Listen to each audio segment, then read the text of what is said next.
competition. Since Marines support our larger national competitive effort, we first need to determine who we are supporting. This support, limited only by our imaginations and available resources, can take a variety of forms across all our operating domains. For example, our force posture exists in all domains and can contribute to the deterrence in these domains.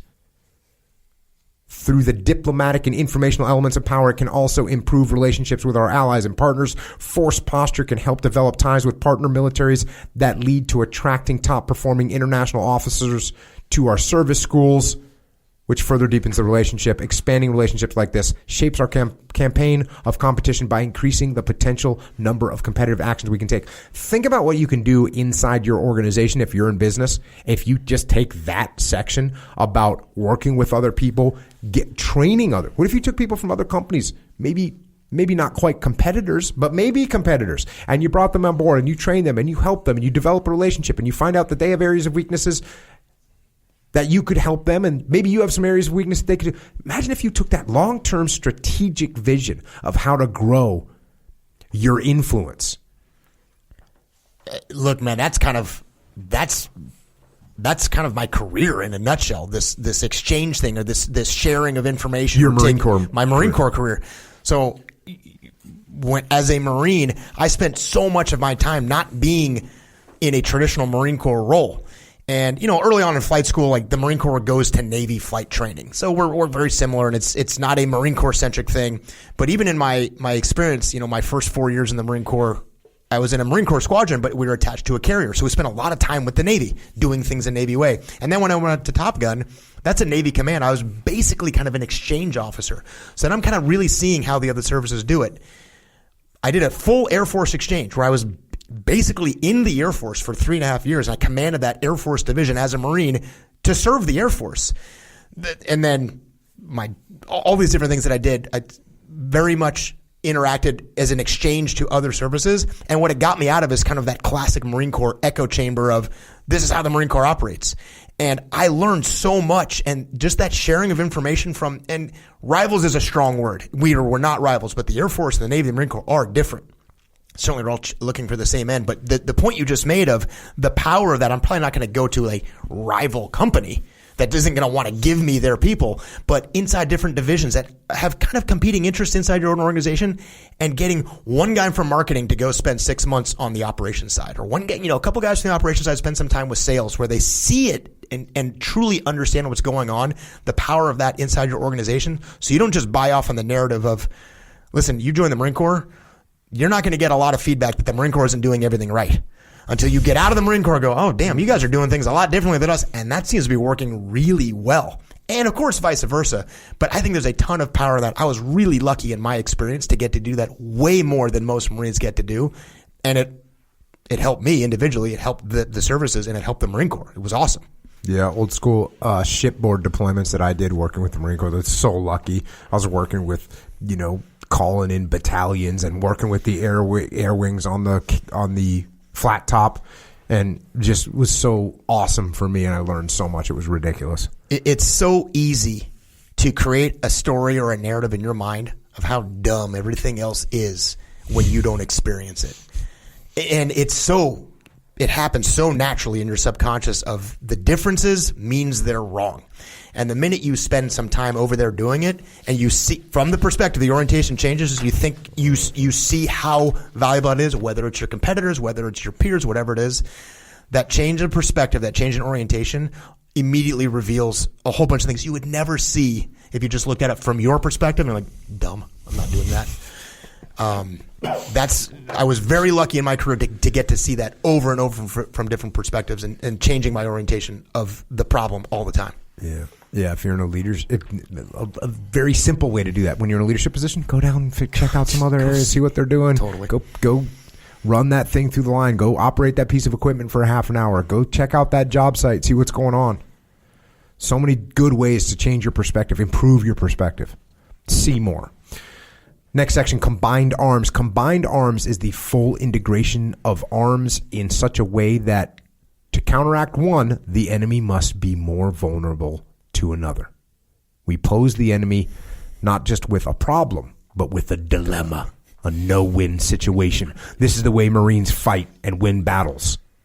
This idea also governs how Marines compete, even though we broaden no-win situations to include careful consideration of positive sum options, win-win options.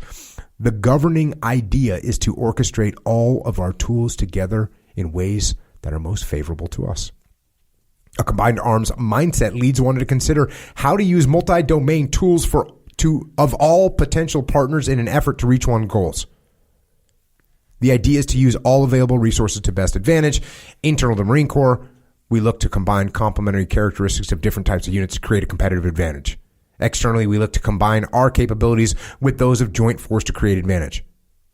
We apply the same mindset in competition when we combine our capabilities with those of our joint and interagency partners. What is the Marine Corps saying here?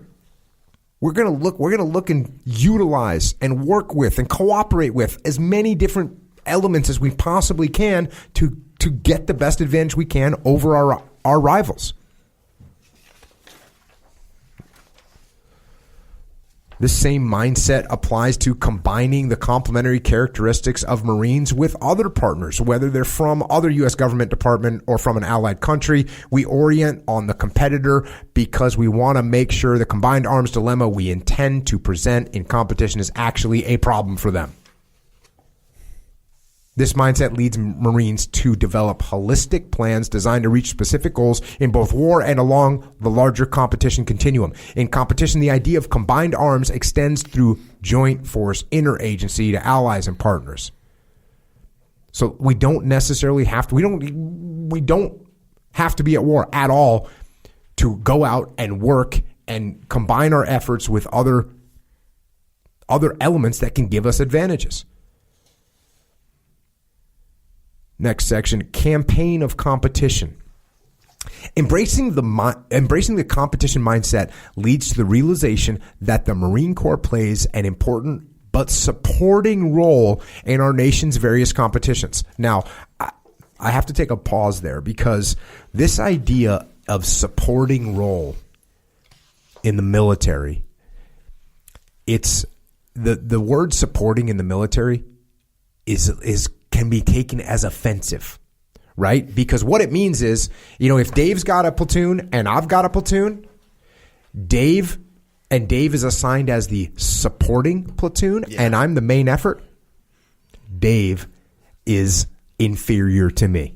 The backup. That's the backup. That's the second string. He's the JV team. You can throw whatever you want to throw on it. The idea that you're in a supporting role is generally viewed as a negative, especially in military doctrine. Well, if you let your ego get involved. Totally. And what the Marine Corps is doing here is beautiful, which is saying, hey, we play an important but supporting role. They get it. They're like, hey, we're supporting. It's fine. This forms our approach. And by the way, that was one of the best things that we did in Task Unit Bruiser in Ramadi. It was, hey, we're here to support. Hey, battalion commander. Hey, brigade commander. Hey, company commander. We're here to support you. By the way, we're going to kill a bunch of bad guys. We're going to have the freaking do the best operations we can possibly do. You want to call us supporting? Cool, we're supporting. That's fine. And by the way, by us supporting a battalion, that means that battalion is rolling out Kazovac, is rolling out tanks, is rolling out fire support. We're getting all the air. We're getting everything we want. We're getting more assets than we could have ever imagined, and we're supporting them. It's even though we always said we were supporting, we had 13 guys in an Overwatch position. Meanwhile, they have a battalion out there to help us get to that position, get out of that position. It's amazing. Yeah. But the attitude of, hey, we're here to support. Well, that's the attitude that gave you all the flexibility to do what you wanted. It's the exact same approach that I took. And I remember when I first got there, I went around to all the units in the AOR that I had a connection to. And the literal question I asked all of the commanders was, how can I support you? And what they want to know is, well, what do you have? And you know what I had? I had $80 million worth of airplanes that they couldn't have. I'm like, hey, I've got this, I got Marines. I have, we had gun trucks. So I owned Humvees with 50 cals and Mark 240 gal. So I had a bunch of stuff, and it was just, any way you want to use these tools, I can provide them for you. And that attitude coming to them is I'm here to support you is what led to me kind of being able to do whatever I wanted on the battlefield, almost anything. Had I walked in and be like, this is how I operate. This is the exact opposite thing. And the other part of it too is I didn't own any battle space. They could have just said, you can't come here. Get off the battlefield. They could have pushed me off. I had no authority at all to operate. We were in the same exact scenario, same exact approach. Back to the book. This forms our approach to developing our campaigns of competition. Campaign goals are established by analyzing enduring interests and how they are being affected by current policy. For Marines, these goals are further refined by aligning them with the theater combatant commander's objectives at every point on the competition continuum, both in day-to-day operations below the violence threshold and in the event contingencies. In the event of contingencies, ideally, the theater objectives will be aligned with interagency goals as well. So they're really paying attention and breaking things down. By orienting on the competitor, we start to develop theories on how we can reach our campaign goals, even though we are in competition with our rival. Marines' understanding of the OODA loop leads us to conclude that the campaign choices we make in the planning are hypothesis. The campaign actions we take test these hypotheses, and the OODA loops and the OODA's many feedback loops help us refine our decisions. The disciplined yet creative application of this process is what allows us to gain the initiative in competition and set its tempo. Disciplined yet creative. Disciplined yet creative. Timelines associated with competitive campaigns are often quite long. Some extend over several decades. Yeah, that's where it's tough on America. That's where it's tough on America because our regimes only last 4 to 8 years at a whack, right? And then generally there's going to be a change in regimes. There's going to be a different campaign of competition happening. Yeah, you were talking about the long game, and you were talking about China. I was thinking like they measure it, and they call them dynasties. They're like thousands of years, and the history that they have compared to our history and the recognition of, hey, you're here as part of the long game. Their version of the long game is a lot different than our version of the long game. Yeah, and there's also the party. Yeah, that's it. The party. Absolutely. And that strategy is going to stay the same. Not a ton of infighting going on over there. Yeah, on that. That's a different viewpoint, different orientation. The iterative nature of competition matched to disciplined use of the OODA loop will help planners determine how aggressive one should be in pursuit of campaign goals. Acknowledging these long timelines leads us to consider the consistency of our competitive goals. If we believe we may need to take many small steps towards a goal over the course of months, years, decades, then our objectives should remain relatively stable during that time. This is why we look first to our national interest before we derive our competition and campaigning goals. Once those are determined, we then decide how Marines can support achieving them.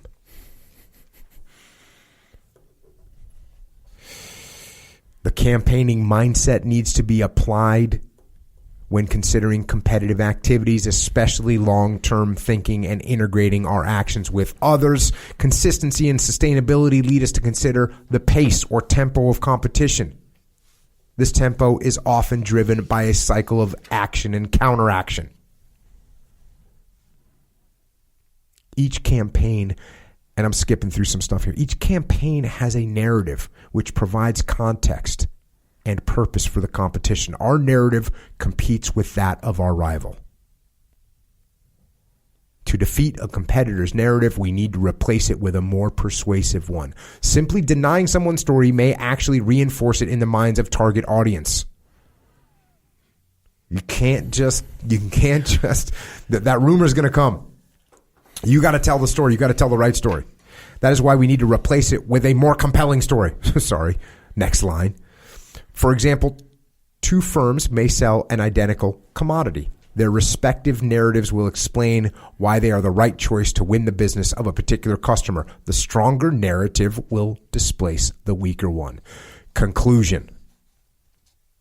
Our warfighting philosophy